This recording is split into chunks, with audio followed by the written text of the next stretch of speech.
목사님 그 경남 초계분지라고 아시죠? 초기압니다. 예, 거기도 예, 맞아요. 햇선이 맞아서 생긴 분지죠. 그건 확실합니다. 가서 보면 뻔합니다. 그 밑에 보면 모르는데 그 주변에 산에 올라가 내려보면요 너무 분명한 거예요. 그리고 시추도 해봤습니다. 시추를 해보니까 다른 암석지 나오는 거예요. 청이.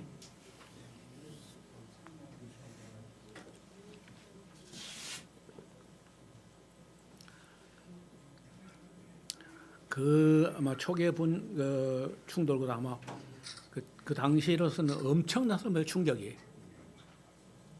반면에 거기가 푹 파이면서 주변에 있는 산들이 흔들려가지고 토사가 내려와가지고 초계면 적중면 한 그 구덩이 하나 면이 2개 있다니까요. 예. 옛날에는 이런 게 이제 그 전혀 안 알려졌었는데 시간이 가면서 갈수록 성경이 제가 볼 때는요 인간의 인지 능력이 발달될수록 성경이 더 확실하게 진리다 이런 게 밝혀진다는 거예요. 공부를 제대로 깊이 있게 안 하면은 시간이 갈수록 성경이 미신처럼 멀어져 버리는데 공부를 제대로 하면 어느 정도를 넘어서면은요 역시 성경이 맞았구나 이렇게 된다는 거예요. 이러면 그런 재미가 없으면 저 같은 사람이 뭐하러 그 공부하겠습니까? 이 나이에. 제가 은퇴한 지가 지금 8년이나 됐는데 가만 놀고 있지 뭐 등산이나 다니고 여행 다니고 하지. 근데 그거보다 더 성경 여행이 더 재미있고 더 의미 있고 더 가치가 있기 때문에 지금도 틈만 나면은 또 아까 그 제가 이 창세기 해소되지 않는 문제 31가지 이런 걸 갖다 하나하나 해소해 나가는 기쁨이 있기 때문에 누가 시켜서가 아니라 제가 즐거워서 하는 거예요. 제가 즐거워서. 하나씩 해소될 때마다 그런 희열이 있다는 거예요. 여기 지금 가운데 있는 게 태양입니다. 수성, 금성, 지구, 화성, 목성, 토성 나오는데 여기 목성하고 화성궤도 사이에 여기에 자잘한 별들, 그 운석 쪼가리들이 수도 없이 떠돌고 있어요. 이 대를 띠를 이루고 있다 해가지고 소행성대라고. 대는 띠랑 띠를 이루고 있다. 직경이 요 큰 거 중에 직경이 한 100km 정도 되는 거, 경기도 절반만한 거 이런 것들이 한 200개 있어요. 10km 분당구보다 좀 더 뭐 분당구가 10km 되겠나? 뭐 이런 게 한 2,000개. 1km 정도 조그마한 동만 한 그런 것들이 한 50만 개. 1m 직경 1m 뭐만 할까? 냉장고 절반만 그런 것들이 한 1,000억 개가 있어요. 1,000억 개. 그런데 옛날에 이제 이게 너무 넓은 공간에 이렇게 있기 때문에 망원경이 발달하기 전에는요 이렇게 많은 게 있는지 몰랐어요. 근데 지금은 이제 많이 발달했기 때문에 이런 거 밀도를 이만한 공간 딱 찍어가지고 여기 이제 그 밀도 조사를 해보면요 대충 이만큼 숫자가 나오겠다 추정이 되는 겁니다. 이게 정확한 숫자는 아니고 대충. 그런데 이제 문제가 뭐냐면요. 여기 지금 화성궤도하고 목성궤도 사이가 왜 이런 식으로 있느냐 하는데 그걸 그 이유에 대한 천문학자들 해설도 가관입니다. 그 이론을 보면요. 너무 유치해가지고 이런 말 하면 뭐 저보고 교만하다 할까 해보니 내가 말하기 좀 민망한데 뭐라 하느냐면요. 쪼가리가 그 목성이 해방을 해가지고 인력을 가지고 통제를 하기 때문에 서로 붙어 가지고 하나가 되려고 하는데 목성의 인력에 때문에 서로 붙지 못한다. 어떤 사람 본드가 약하다. 그런 식으로 말도 안 되는 이름들이 있는 거예요. 소행성대가 저렇게 왜 딴 거는 어느 정도 모양새 이렇게 뭉쳐가지고 하나의 그 구형의 행성이 됐는데 이거는 왜 행성이 안 되고 콩가루 지방이 되고 떠도느냐. 그래 이유를 설명하는 게 뭐 가설이야 누구든지 뭐 이런저런 말을 할 수 있는데 하여튼 말도 안 되는 거예요. 그런 게 왜 붙지 못하느냐로만 하고 역발상을 못 해요. 우리는 그 역발상을 가끔 합니다. 무슨 소리냐? 붙지 못하는 게 아니고 한 개가 깨진 거다 이 등신들아.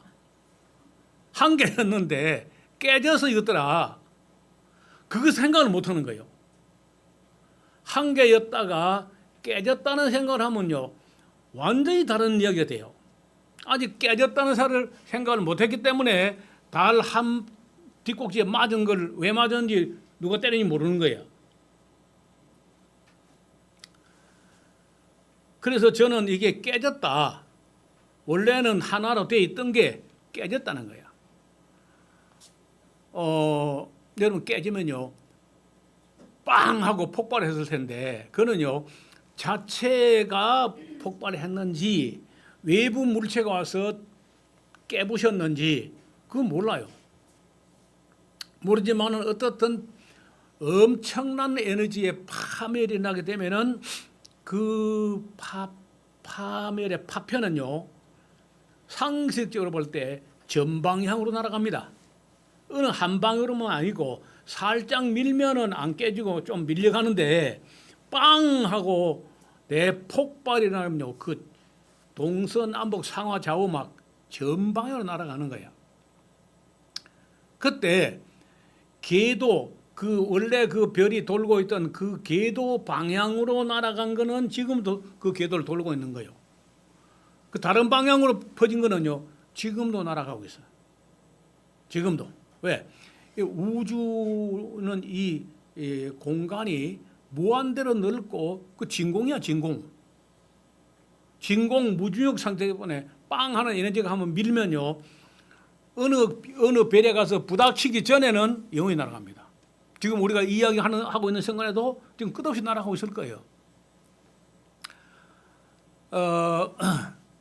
그런데 이제 이 이야기를 왜 하냐 하면은 여기 이 문제를 가지고 생각을 조금씩은 다 했고 어떤 사람이 가설을 주장도 했는데 그게 원래가 거기에 어떤 별 하나가 있었던 것이 아닐까, 그게 깨진 게 아닐까, 깨진 파편이 아닐까까지도 나왔어요. 문제가 나왔는데 아니다라고 주장하는 그 지금 정론처럼 받아들인 거 뭐냐면요, 이거 보기 이렇지 다 끌어모아 봐야 그 질량 크기 자체가 달의 8분의 1도 안 된다는 거야. 양이. 그래서 이걸 하나의 행성이 깨졌다고 보기에는 이론상 말이 안 된다 해가지고 묵살을 해버렸어요. 근데 거기서 한 생각을 또 더 해야 되는데 못한 게 뭐냐, 빵하고 폭발될 때 전방향으로 날아갔다고 하면은 질량을 계산을 못하는 거예요. 전방향으로 날아간 거 어디로 날아가면 모르는데 그걸 어떻게 재요? 지금 궤도에 돌고 있는 것만 가지고 하니까 달의 8분의 1밖에 안 되기 때문에 그건 행성을 구성할 만큼 크기가 안 된다 그렇게 하는 거예요. 그래서 그냥 끝. 그 이상 없어 그냥. 그 싱킹 스탑이야. 아이고. 그래서 이렇게 머리가 안 돌아가면서 과학자로 떠드냐. 빵 하면은 전방으로 나가는데 그 전방 나는 못 찾는 거지. 계산 안 되는 거고. 지금 원래 그 별이 돌고 있던 그 궤도상으로 날아간 건 떠나 해가지고 그것이 달의 분량의 한 8분의 1가 된다고 하면은 다른 방향으로 뭐 전방향으로 날아간 거 뭐 봤잖아요. 달에 맞은 것도 있고 지구 맞은 것도 있고 그거는 뭐 어디 얼마나 나는지 몰라. 그거 지구하고 달도요. 거기서 볼 때는 너무 먼 데 있는 한 작은 타켓밖에 안 되는 거야. 그래서 사실로 전 방향으로 날아간 그 모든 그 운석을 다 끌어모으면은요 지구만 한 게 있었는데 그다 그 통계에서 모르는 거예요. 그 모르는 거는요 그 우리가 모른다 알 수는 없다고 해도 없었다고는 못해. 지금 남은 게 있는데. 자 그래서 이제 이 보세요. 이래 빵 하면요 전 방향으로 날아가는 거죠. 여기 보시면 이거는 크죠. 크고 조금 작고 뭐 크고 작고 이렇게. 근데 여러분 그게 얼마나 빠르게 날아가냐면은 진공 상태에서 날아가는 속도가 초속 20km에서 30km. 초속. 쉽게 해볼까요? 건총알이요 초속 500m 갑니다. M16이 초속 900m 가요. 근데 그것보다 M16 총알보다도 몇 배? 20배? 30배. 그렇게 빠르게 내려오면은 진공에서 날아오다가 대기권 지구 바깥에 있는 공기하고 마주칠 때 거의 녹아버립니다. 공기하고 대류층하고 충돌한 것 때문에도 활활 타가지고 전기가 돼요. 암석이고 철인데 그게 전기가 돼요. 암석 전기가 돼요. 그래서 땅에 우리가 이런 것들 해도 지금도 자주 떨어지는데 거의 대기층 내려올 때 타서 전기가 돼버립니다. 그래서 우리가 잘 안 맞아요. 그래서 공기라고 하는 것이 우리를 보호하고 있는 것도 확실해요. 여러분 시골서, 분당서, 서울서는요 이게 별 볼 일 없는 동네야. 별이 안 보여. 불빛이 인간 불빛이 너무 밝아가지고. 그래서 지리산은요 진짜 별이 보입니다. 여름에 이제 그 소위 그 우리가 속해 있는 은하가 이렇게 쟁반처럼 생겼는데 우리 지구가 이렇게 있을 때 은하가 이렇게 흐르는 이 방향이 보여요. 우리가 여름 밤하늘에. 그러면 이 방향 보니까 이게 별들이 이렇게 퍼져서 강물처럼 보이는 거예요. 만약에 우리가 은하가 이리 있을 때 이리 서 있으면요 안 보이는 거예요. 은하가 이리 있을 때 이리 보니까 은하처럼 보이는 거예요. 그래서 누워 있으면은 그 낮 동안에 뜨거운 햇볕이 바위를 뜨끈하게 그 달구어 놔요. 그럼 해가 지고 나서도 한참 동안 그 바위가 뜨뜻합니다. 그래서 바람은 설렁설렁 불어오고 등 작은 바위가 뜨뜻하고 누워가지고 이리 있으면요 불빛이라도 하나도 없고 그 반딧불이 개똥벌레라고 그것만 이게 왔다 갔다 할 때 갑자기 하늘에서요 대충 각도가 휴 이런 식으로 그 별똥별을 그래요.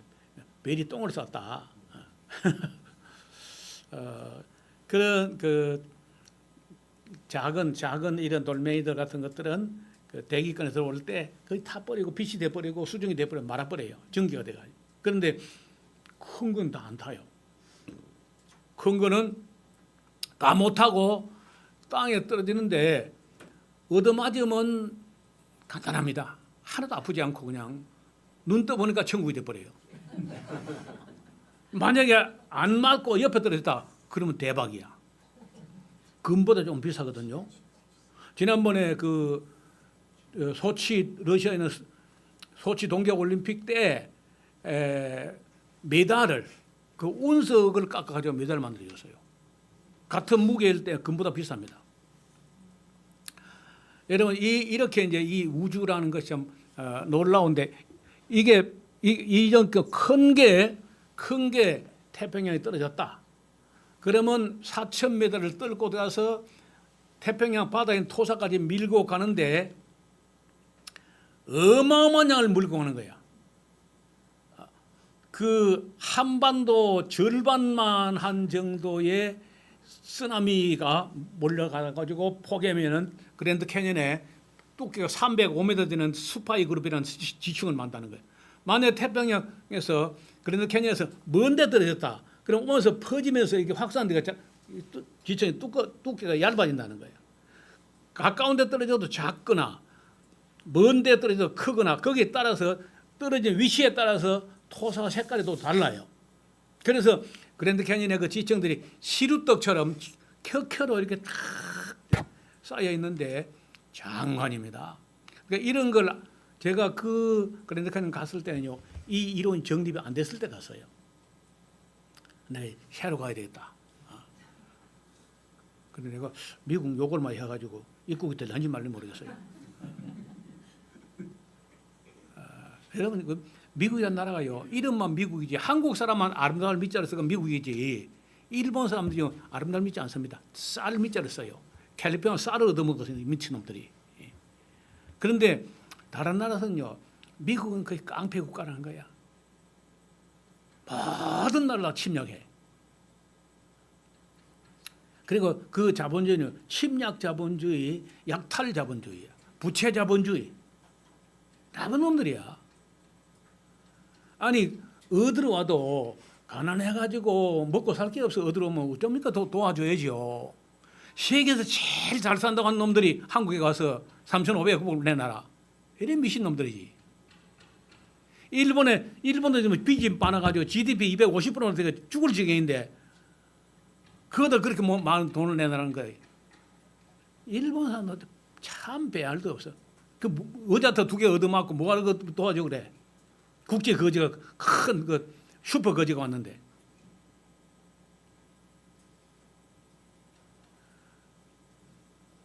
제가 옛날에는요, 미국이 절대 좋은 나라가 아니다 하면 기독교인들은 저를요, 저 노목사는 종북 자빨이야. 늘 저를 압니다. 요즘은요, 목사님 노목사 말이 맞는 것 같아요. 내가 늘 그랬죠. 이제는 알지 못하나 이후에는 알리라. 아주 고약한 사람들. 영국 놈들, 그 영국 놈들이야. 그건. 영국 사람이 아니야. 자기 나라 본국 넓이에 한 20배가 넘는 나라를 침탈해가지고 그 침탈, 약탈 자본주의가 그렇게 잘 살다가 지금 침략이 안 되잖아요. 다 독립해 나갔잖아요. 그럼 영국이 거지가 됐어 지금요. 6명 중에 1명은 양식 걱정해야 돼 지금 영국이. 그 유니세프가 도와주지 않으면 생활이 안 되는 사람이 많아요. 영국이요. 프랑스 지금 난리가 났잖아요. 프랑스는요 200가문이 있어요. 200가문. 억만장자 200가문이 있는데 마크롱이 그 사람들에게는 세금 깎아주고 가난한 사람도 세금 많이 내고 자본주의는요 하여간 자본가를 빚을 내 가지고도 자본자가 잘 되게 하고 그리고 국민들은 가난해야 된다는 거야. 가난해야 말 듣지 국민들 배부른 말 안 듣는다. 그게 자본주의라는 거예요. 트럼프도 마찬가지. 여러분 그 미국의 상위 1%가 최상위 1%가 미국 전체 자산의 30%를 갖고 있습니다. 그런 거는요. 지금 AI에게 물어보면요. 그냥 답이 나옵니다. 1초, 2초 만에. 상위 1%가 1%면 330만이야. 330만 명이 미국 전체의 3분의 1 갖고 3분의 1. 그거는 그런 사람 좀 돈 내 가지고 투자하게 만들어야지. 미국은 뭘 겁내냐? 한국이나 일본이 잘 살까 싶어 겁을 되게 내는 사람들이고 거기다가 이제 중국은 아무리 말려도 막을 수가 없어요. 쪽수가 많으니까. 그러니까 GDP에 미국 전체 GDP에 그 50%가 넘으면 반드시 찍어 눌러야 됩니다. 그게 미국이란 나라예요. 소위 말해서 패권주의라고 하는데 그거 아주 악질적인 사람들이에요. 그러니까 지금 이제 뉴욕 시장이요 34살짜리 인도 출신의 그 무슬림이야. 트럼프하는 꼬라지가 너무 밉다는 거예요. 뭐 미국 좋아하는 건 자유인데 나는 그 미국 좋아하지 않습니다.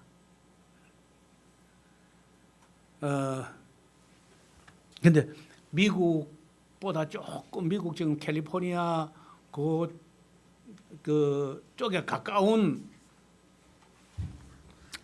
저쪽 봐요. 제가 볼 때는 지구위가 있으면 확실히 나오는데 이 근방 어디에서 제일 많이 떨어져 있는 이 근방. 그래서 저기 보면 미국 서부가 녹제 산맥하고 시에라 네바다 산맥, 멕시코 안데스 산맥 쭉 산맥이 이루어지잖아요. 태평양에 4,000m 깊이까지 치워서 지각 쓰나미가 밀고 올라가가지고 저쪽으로 많이 밀려난 거예요. 그 산맥이 이루어집니다. 그걸 넘을 때 이제 그 무거운 돌들은 이쪽에 산맥에 남고 그 점점 가라앉아 버리고 좋은 흙들이 미국 서부 쪽으로 동부 쪽으로 흘러나가는데 그 소위 말해 콘벨트라고 해가지고 와이오밍, 아이오와, 오하이오 이런 데 가면 어마어마한 곡창지대가 있습니다. 끝도 한도 없이 나오는 그런 이번에는 뭐 콩 문제 그런 거, 콩, 밀, 옥수수 그렇게 많이 나는 거예요. 그걸 저 넘어가지고 이쪽에 유럽을 넘어가지고 지중해를 건너서 아라산까지 온 거예요. 그 토사가. 그리고 이쪽에 이어 해가지고 방향이 저쪽 쪽으로 때리기 때문에 이쪽으로도 쓰나미가 오기는 오지만은 여기 많이 가라앉죠. 이렇게. 이쪽에 보면은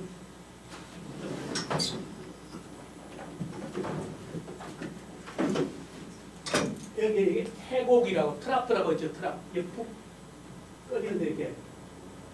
얘가 일본 여기 난카이 트랍이라고 하는 그 트랍고 지금 여기 지진이 많이 나는 거예요. 이렇게. 빙 둘러에 불의 고리가 있는데 그때 태평양 판에다가 엄청난 충격이 가니까 금이 다 간 거예요. 금이 다.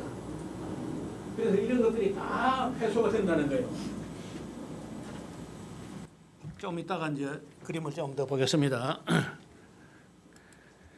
자, 이런 각도로 얻어맞으니까 지구가 원래는 그 자전축이 꼿꼿하게 서 있었는데 23.5도나 이렇게 기울어요. 이렇게. 지금 현재 어떤 분들이 만약에 미국의 옐로스톤 화산이 빵 하고 터지면은 이렇게 실험해 보세요. 여러분 만약에 고무풍선에 바람을 뿌려 가지고 이만큼 거졌을 때 바람이 있던 것 같다 놔버려 봐요. 그 바람을 평 하면서 팽 돌죠. 그래서 만약에 그 옐로스톤 화산이 빵 터지면은 지구가 자전축으로 획 돌아가지고 미국이 남극이 될 수 있다. 미국 땅이 남극이 된다는 거예요. 그래서 미국이 망할 수 있다는 영화가 있었는데 그게 2012라고 하는 영화가 있어요. 2012라고 하는 영화가 있습니다. 엄청나게 잘 만든 영화예요. 한 번쯤은요, 그 영화 한번 봐. 집에 있는 TV를 팔아서 한번 봐. 아주 볼만해요. 근데 그렇게 할 때도 누가 살아남느냐? 유대인들은 살아남아요. 미국의 유대인들, 돈 많은 유대인들이 뭘 하냐? 중국에다가 용역을 줘가지고 어마어마한 그 벙커를 만드는 거예요. 어디다가. 그 벙커 중국 사람들 그 토목공사 잘하거든요. 진짜 지금 세계적 수준이야. 사고도 많이 났지만은 어떻든 공사하는 사람은 새마을 목소고 하는데 설계는요 전문가가 하는 거예요. 그래서 시공은 엉터리가 많아도 설계는 대단하게 하고 기술이 대단합니다. 그러니까 1대1로 계획하는 거예요, 이 사람들이. 그래서 이 사람들이 이제 어마어마한 그런 이제 벙커를 만들어 가지고 거기에 이제 대피하기 위해서 비행기를 다 준비해 가지고 날아가는 그런 영화인데 하여튼 뭐 재미로 봐도 진짜 재미있는 영화예요. 요즘도 서울대학 교수 누군가가 최근에 지구 자전축에 상당히 많이 더 기울어졌다. 그런 얘기를 합니다. 자, 어떻든 각도가 지금 이 수평선이 이런 각도일 때 이렇게 얻어맞으면요 지구가 이렇게 자전축이 기울어질 수 있다는 거예요. 그러면은 시베리아 얼음 속에 만년서 속에 매머드가 그 산채로 냉동이 돼 가지고 아열대 식물이 그 위에서 나오는 문제가 해결이 돼요. 그 이렇게 서 있을 때는 그 지점 그 매머드 있던 곳이 우리나라 제주도 정도 그런 각도에 돌아와야 돼. 근데 설명이 다 된다는 거예요. 그때 이제 러시아 천문학자 부틸린이라고 하는 천문학자가 아까 제가 말하던 그 궤도 목성과 화성 궤도 사이에 어떤 별 하나가 있었는데 그 별 가상의 이름으로 그 파에톤이라고 하는 그 그래서 신화에 나오는 파에톤이라고 이름을 지었는데 가상의 이름이에요. 가상별의 이름인데 그것이 원심력 때문에 폭발한 것 같다는 얘기를 하고 톰 반 프렌드런이라고 하는 사람도 이 사람은요 내부 메커니즘에 의해 가지고 폭발했다 이런 가설을 내놓게 됐는데 그러나 이내 그냥 묵살해 버립니다. 현재 과학에서는 파에톤의 폭발설은 폐기된 학설로 간주되고 소행성대의 기원에 대해서는 여러 견해가 나오지만은 제가 볼 때는 뭐 별로 그 신빙성 없어요. 파에톤 그 비존재론 이유는요. 소행성대의 모든 행성을 다 합쳐도 단일 행성을 형성하기에 질량이 너무 부족하다. 어떤 사람 단일 질량의 약 4%밖에 안 된다. 25분지밖에 안 된다. 이렇게 말하는 사람도 있고 그건 뭐 전방위로 날아간 걸 감안하지 않으니까 그런 계산이 나온 거예요. 이건 뭐 다 설명. 지금 현재 그 태양 주위를 돌고 있는 행성들의 크기 비율을 대충 맞춰보면 이런 정도입니다. 그냥 목성이 너무 커요. 너무 큰데 이거는요. 우리가 이게 보이는 이거는 목성의 피부가 아닙니다. 가스. 목성을 둘러싸고 있는 가스층만 보이고 실제 안에 있는 목성의 육지 부분은 우리가 눈으로 본 적이 없어요. 워낙 어마어마한 두께 가스층이 감싸고 있습니다. 토성이 이 정도 크고 해왕성, 천왕성 이런 지구가 이 정도밖에 안 돼. 여기 지구인데 이 작은 지구의 아시아, 그 아시아에서 작은 나라 대한민국에서 또 뭐 경기도 또 뭐 성남시 분당에서 무슨 그 건물 안에 들어서 벌레 몇 마리요. 그런 우리 자신을 보면요 너무 초라하고 부피로 하면 너무 작은 존재야. 먼지 같은 존재밖에 안 돼. 그래갖고 인간이 어디고 까불고 하나님 없다 그래요. 이걸 다 만들어가지고 운행하는데 하나님 없다는 거예요. 제가 지금 전도 책자를 만들까 아니면은 그 책을 단행본을 만들까 하고 있는 제목이 하나 있는데 숨어 계시는 하나님이라는 제목이야. 숨어 계시는 하나님. 하나님이 숨어 계신다. 어디 숨어 있을까요? 에? 안 계신 곳이 없어. 안 계신 곳이 없는데 그게 이사야 45장 15절에 나오는 말이야. 이사야가 진실로 구원자 이스라엘 하나님은 숨어 계시는 하나님이시니다. 이렇게 절규를 해요. 이사야가. 그리고 이 이사야 45장 15절 이 말을 말틴 루터가 깨닫고 비명을 지릅니다. 그래 어째 안 보인다 싶더니 숨어 계시니까 아니 하나님이 숨바꼭질을 하는데 하나님이 숨어서 누가 보러 서 있어 그래.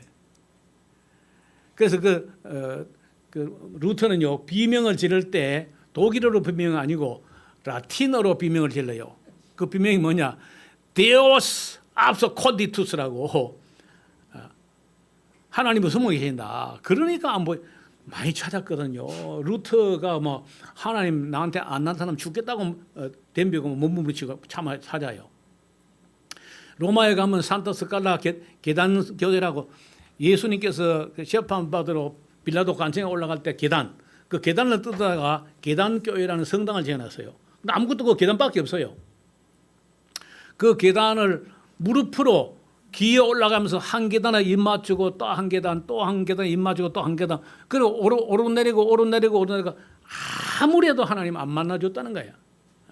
그냥 죽어버리겠다고 막 덤비고 그러다가 이제 이분이 몇 마디를 깨닫게 되는데 그런 식으로 하는 게 아니고 의인은 믿음으로 말미암아 살리라 했다는 것이고, 그리고 성경에 있다가 숨어 계신 하나님이란 말을 듣고 막 깜짝 놀랐다는 거예요. 하나님 왜 숨어 있는 거예요?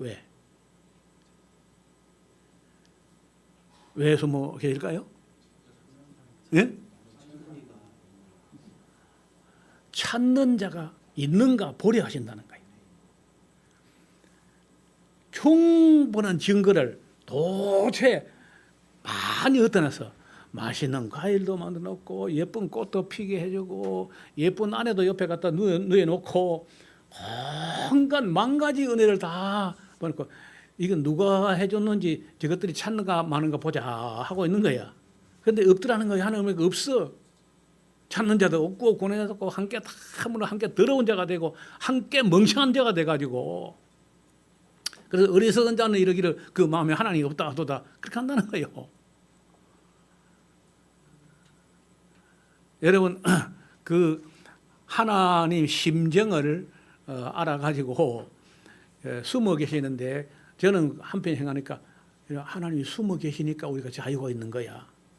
이 보세요. 하나님은 안 계신 곳이 없는데 가는 곳마다 하나님 보여봐요. 여러분 자유가 있어요, 없어요? 맨날 그 벌벌벌벌 떨면서. 그래서 하나님께서 보이지 않는 것이 우리의 자유라는 거예요.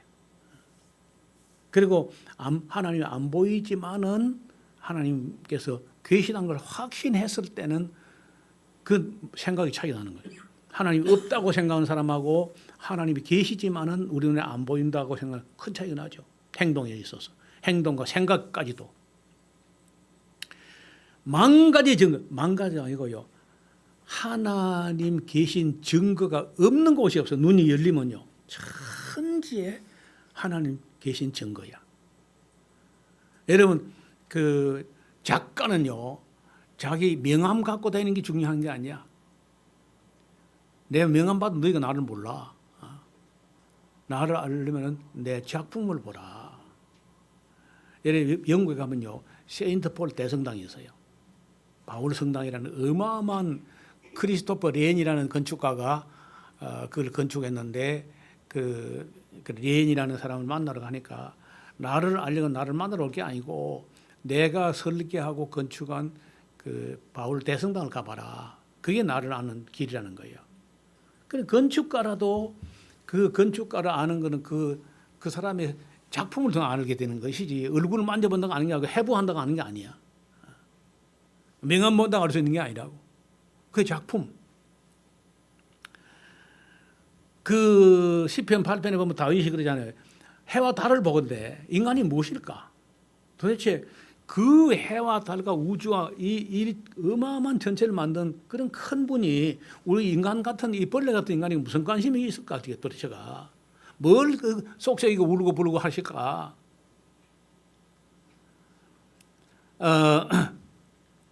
나는 지구가 이렇게 작은 줄 몰랐어요.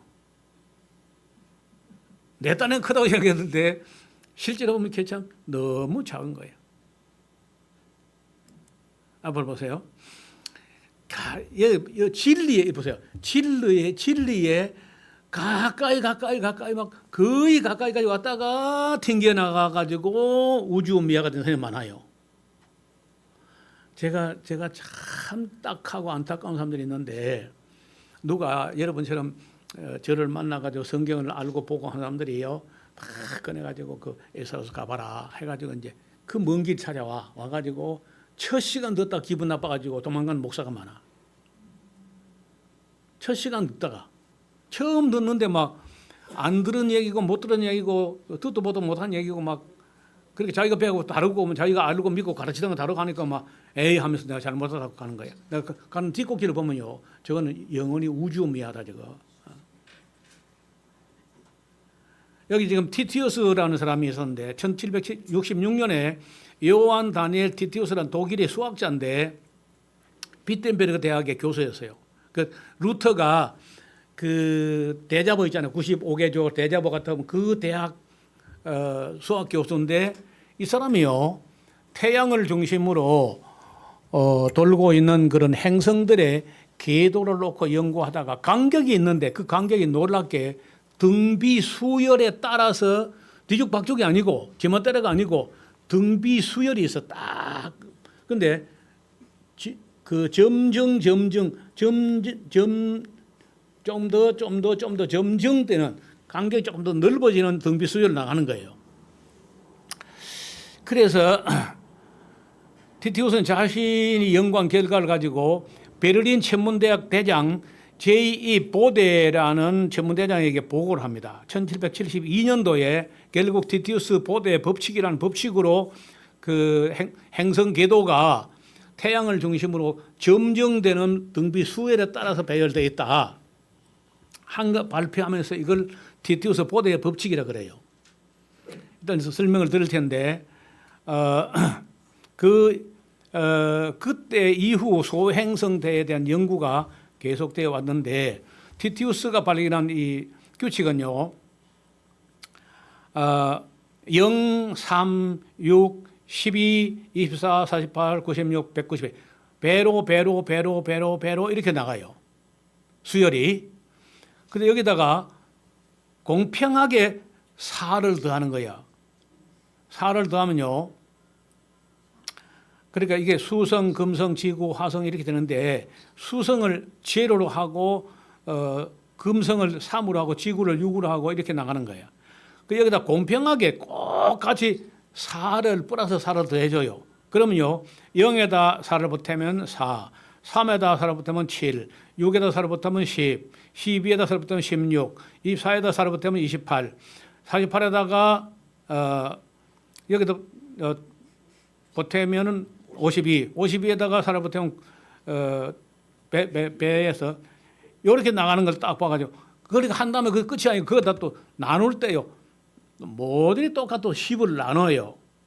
그러면 이제 4를 10을 나누면 0.4, 7을 10을 나누면 0.7, 10을 나누면 1 이렇게 해가지고 0.4, 0.7, 1이 지구야. 1이 뭐냐면요. 지구에서 태양까지의 거리를 1억 5천만 킬로미터 1AU라 그래요. 천문학 단위 1AU. 그러면 1.6이 이제 화성이고 여기가 비어 있어 이게 2.8 하는 여기가 2.8 여기가 이게 화성이고 이거 목성인데 여기 비어 있는 거예요. 2.8. 그러니까 태양으로부터 2.8 AU 되는 거리에 별이 하나 있어야 된다는데 저는 그 있어야 되는데 아직 모르는 별을 그 방정식을 만들었는데 스텔라 X라는 거야. 스텔라는 라틴어 별이라는 말인데 스텔라 X라는 별이 하나 있었는데 그 위치가 태양으로부터 2.8 AU 되는 거리에 있어야 돼요. 그리고 5.2, 10 이렇게 되는데요. 자, 다시 보겠습니다. 여기 보세요. 이게 수성, 금성, 지구, 화성, 목성 이렇게 나가요. 그러면 여기가 0, 3, 6 이렇게 쭉 나가고 꼭 가서 4를 보태고 이렇게 되죠. 거기다 10을 나누면 0.4, 0.7 여기 지구가 기준치 1이 되는 거고 2.8 여기에 이제 별이 하나 있어야 되는데 없다는 거예요. 없다고 생각했는데 나중에 망원경이 발달해 가지고 보니까 1801년도에 이탈리아의 주제페 파치라고 하는 학자가 거기서요 작은 외행성, 행성과 운석이 어떻게 다르냐? 행성은요 일단 구형이라야 돼. 완전히 공이 돼 있으면 작아도 외행성, 왜소한 행성이다 하는 것이고 과학이 지멋대로야. 울퉁불퉁 삐쭉 빼주고 하면 이제 구형이 안 되고 말아버린 작은 그런 물체는 운석이라 그래요. 그래서 정말 외행성 하나를 발견해가지고 그 이름을 일세레스라고 이름을 지었습니다. 예. 1801년도 1월 1일 이탈리아의 천문학자 주세페 피아치가 2.77 AU니까 2.8 AU나 표현하죠. 궤도에서 외행성을 발견하고 이름을 일세레스라고 이제 명칭을 지었습니다. 그리고 그 뒤에 비슷한 걸 또 하나 더 발견해요. 그것도 역시 구형이야. 구형이면요 운석이 아니고 외행성인 거야.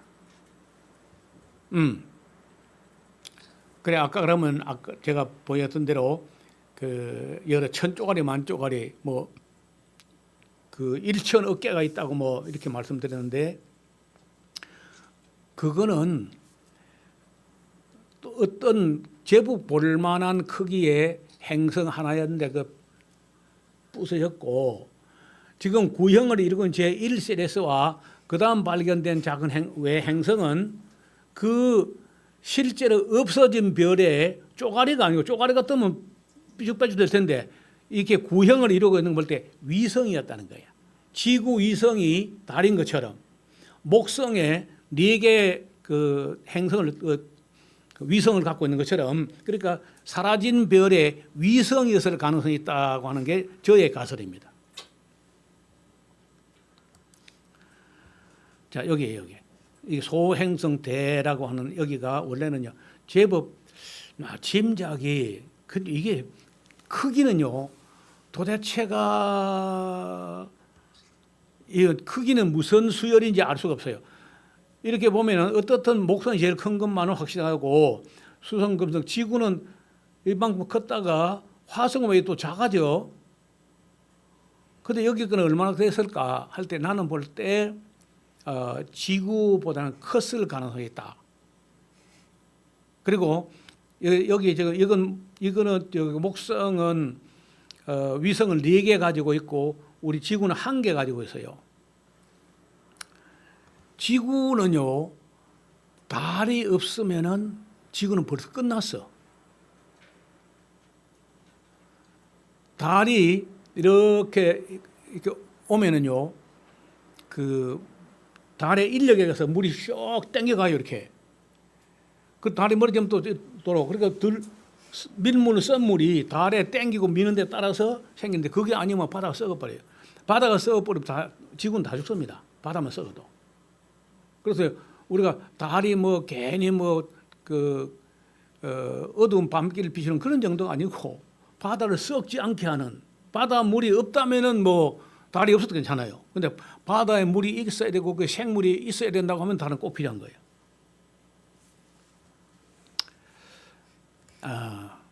뭐 아까 대충 이야기 들었죠. 엄청난 양인데 이것은 궤도 방향으로 날아간 것들은 아직 보유 안 떠나고 이렇게 돌고 있고 전 방향으로 날아간 것들은 어디 갔는지 모릅니다. 지구 자전축이 23.5도 기울어진 거 이것도 이제 맞기를 이런 식으로 얻어맞았으니까 이렇게 기울어졌다는 거예요. 여기가 시베리아인데 이 시베리아가 만약에 이게 바로 섰다고 하면은 지금 우리나라의 제주도 정도 지역이 시베리아 정도가 된다는 거예요. 지구가 태양을 중심으로 공전한 쪽에 1년 길이는 처음에는 내가 믿기로는 336일이었어요. 28 한 달 28일이고 곱하기 12 하면 336일. 지금 현재는 365.25641로 궤도가 좀 늘어진 거예요. 이렇게.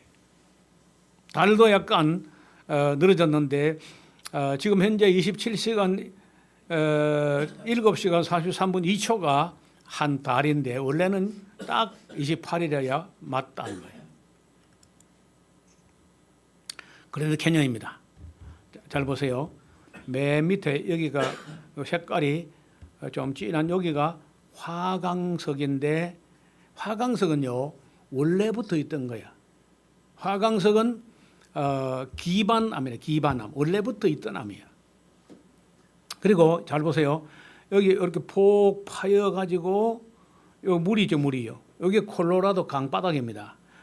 콜로라도 강바닥 높이가 태평양 바다보다 약 700m 높은 고지에 여기 있고 이 끝머리 여기가 그런데 캐년 건너편 우리가 전망되는 그 건너편 북쪽림 그 지평선인데 그 지평선 높이가 2,400m예요. 여기 이게 그 유명한 슈파이 그룹이라고 지층 한쪽 두께가 이 한 층이 305m인 거예요. 지층이. 자, 이건 재미난 그림인데 잘 보세요. 여기에 이제 이 아케안이라고 하는 여기는 그 원래부터 있던 지층이고 여기는 화석이 안 나오는 층이에요. 요 밑에는 화석이 없고 고생대 중에 캄브리안, 그다음에 오르도피스키, 실루리아기, 데본기, 미시시피기, 펜실바니아기, 페롬기, 요 삼척기, 주라기, 백악기 이렇게 이제 쭉 현세 크게 이렇게 나눠 가지고 이걸 지질 주상도라고 그래요. 지층 지질을 이렇게 폭에 올린 그 지질 주상도라고 하는데 인류세가 여기랑요. 인류가 여기서부터 300만 년 전부터 인류 출발했다고 하는 건데 맨 밑에 이제 캄브리아 오르도피스키 이쪽에 보면요. 삼육충이나 그 아모나이트, 오소세라스, 브라키오포드 뭐 이런 그 화석들이 나와요. 그 뒤에 또 이런 화석 이렇게 쭉 나오니까 여기를 5억 4,200만 년 전이다. 뭐 이렇게 설정 안 합니다. 5억 4천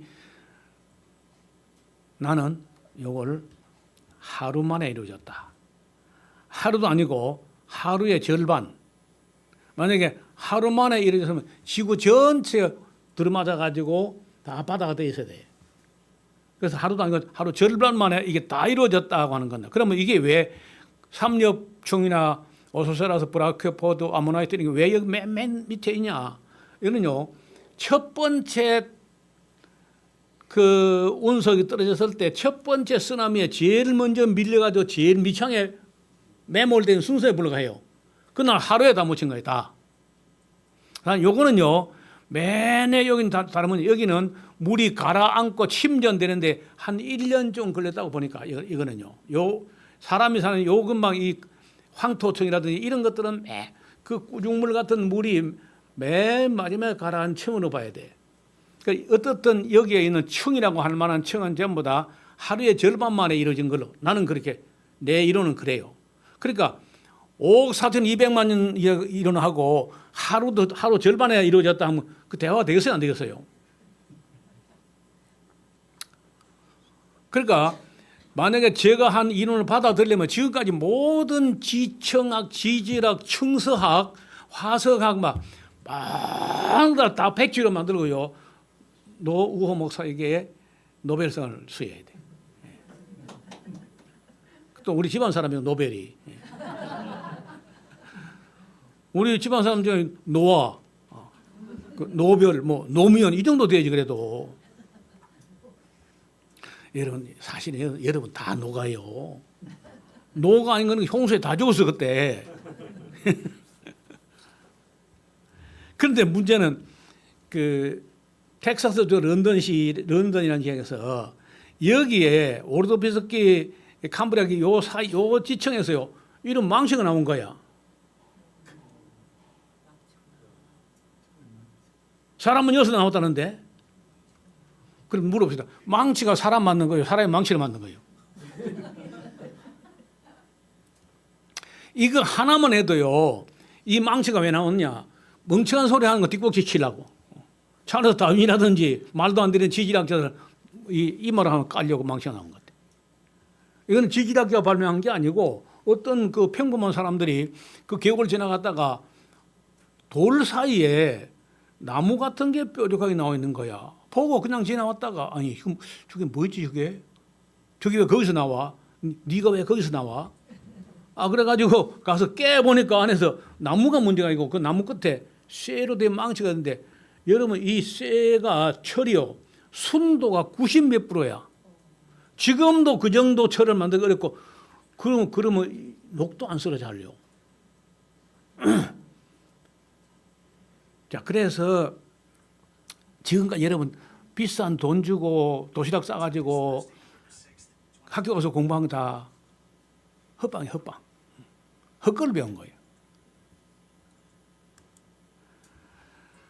또 여기가 석탄, 들어보세요. 여기가 석탄기라고 보통 대봉기, 미시시피기 이 근방을 보통 석탄기라고 하는 석탄은 층이 여기서 나온다고 하는데 그게 말이 안 되는 게 이런 석탄청에서 이렇게 나왔어. 사람 얼굴이 맞죠? 석탄기 시작이 3억 5,920만 년 전부터 2억 9,900만 년 사이 거기를 석탄기라고 하는데 거기서 1억이 나오니까 사람이 사람 얼굴을 철로 가지고 만들었는데 1이 나온 거야. 이뿐 아니라 이런 것도 나왔어요. 쇠로 된 남비가 나온 거야. 석탄기에서. 이런 종도 하나 나오고. 그러니까 그냥 노화시대 생긴 건 노화시대. 석탄 자체가 그래 오래된 게 아니고 얼마 안 됐어. 우리나라에서 채탄되는 무연탄의 경우는요, 그 지하 500m에서 한 900m 정도 깊이에서 채탄되는데 1000m 정도의 지온이라 해봐야 낮은 데는 35도, 깊은 데가 45도밖에 안 나와. 그 깎고는 그 나무가 석탄이 안 됩니다. 석탄이 많이 나온 데가 있는데 북미, 북아메리카 쪽에 석탄이 많이 나와요. 아시아, 태평양 쪽에 많이 나온 편이고요. 앞을 보세요. 이런 각도로 얻어맞았는데 그 미국에 혹시 이제 가면은 내가 또 힘만 있으면 여러분 같이 갔으면 좋겠는데 그 시에라 네바다 산맥이라는 산맥이 있습니다. 그 산맥에 킹스 캐년이라고 그 킹스 캐년에 세콰이어 파크라고 하는 삼나무 공원이 있는데 거길 가면은 삼나무 키가 한 100m, 나무 키가 100m, 그리고 이 둘레가 4걸음으로 한 40걸음 정도. 그런데 거기가 100m 되는데도 그게 안 넘어가고 나무가 바람에 보니까 태풍이 없어. 거기 태풍 없고 대신 안개가요. 안개가 쫙 올라가가지고 수분이 뿌리로만이 아니고 이파리로도 흡수가 돼요. 안개로. 그래서 그런 나무는 수령이 대충 그 보면 한 2000년 전 나무 수령이 꼭 한번 가봐야 됩니다. 사람 만든 걸 볼 게 없고 하나님 만든 세계예요. 킹스 캐년. 그 다음에 레드 우즈, 미국에 그런 큰 나무 있는 데가 몇 군데서 빅추리 공원 뭐 그런 데 가면 그런 나무들이 있는데 제나르 셔먼이라는 나무가 세계 제일 큰 나무인데 약 2000년 된 거예요. 그 사람은 참 너무 초라한 거죠. 100년도 못 살면서.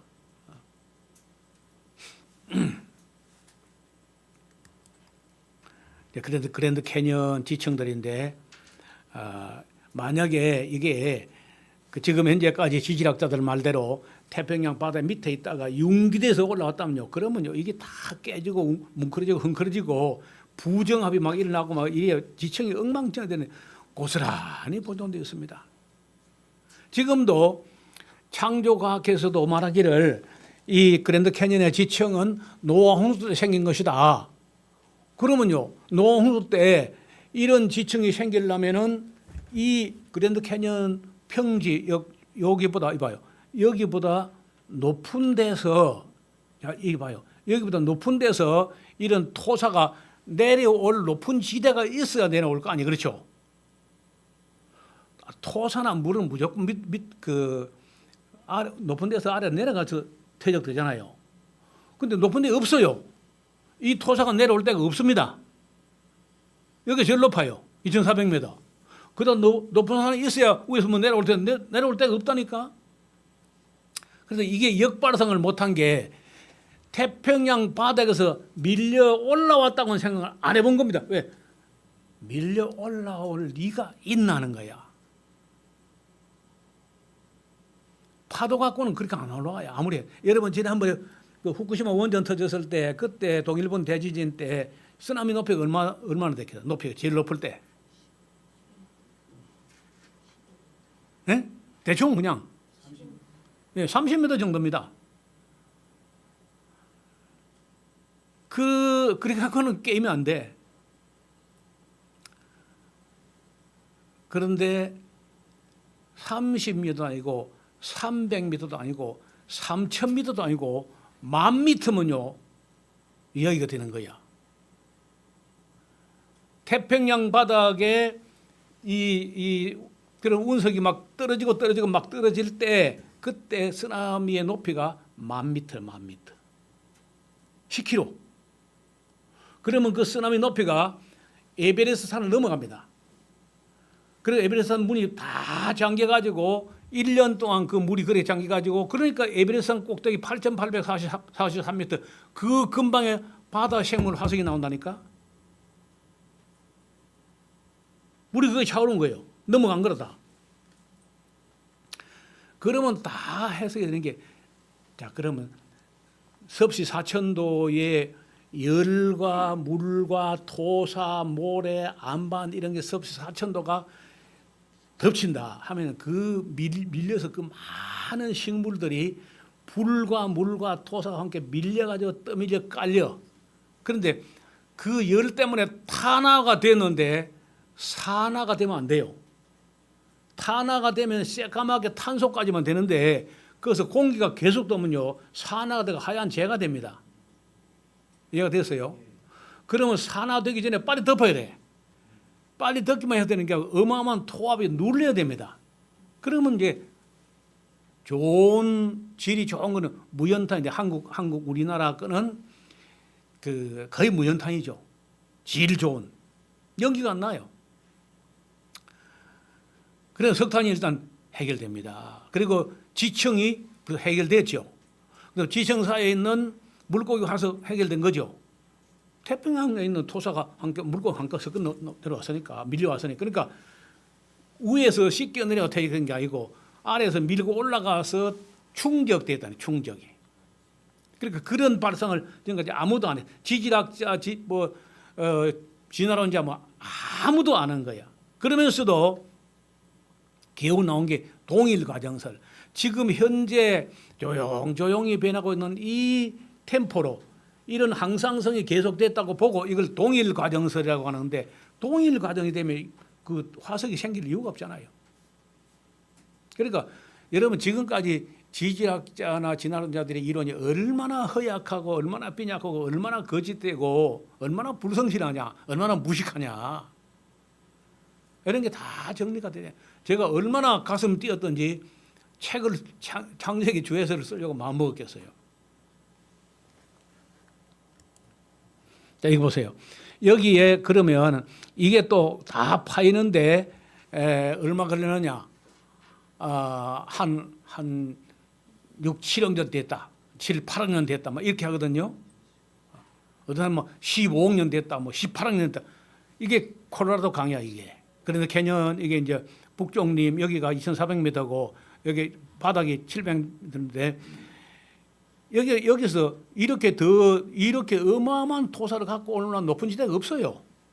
그러니까 높은 데서 내려온 게 아니고 태평양 바닥에 밀 갖다 붙여가 이걸 더 넘어서 이거 2,400m밖에 안 되는데 이보다도 8,000, 7,000m가 더 높게 쓰나미가 밀고 가가지고 미국 데리고 다 건너가지고 유럽 건너가가지고 지중해 건너가가지고 아라산까지 밀고 갔다니까.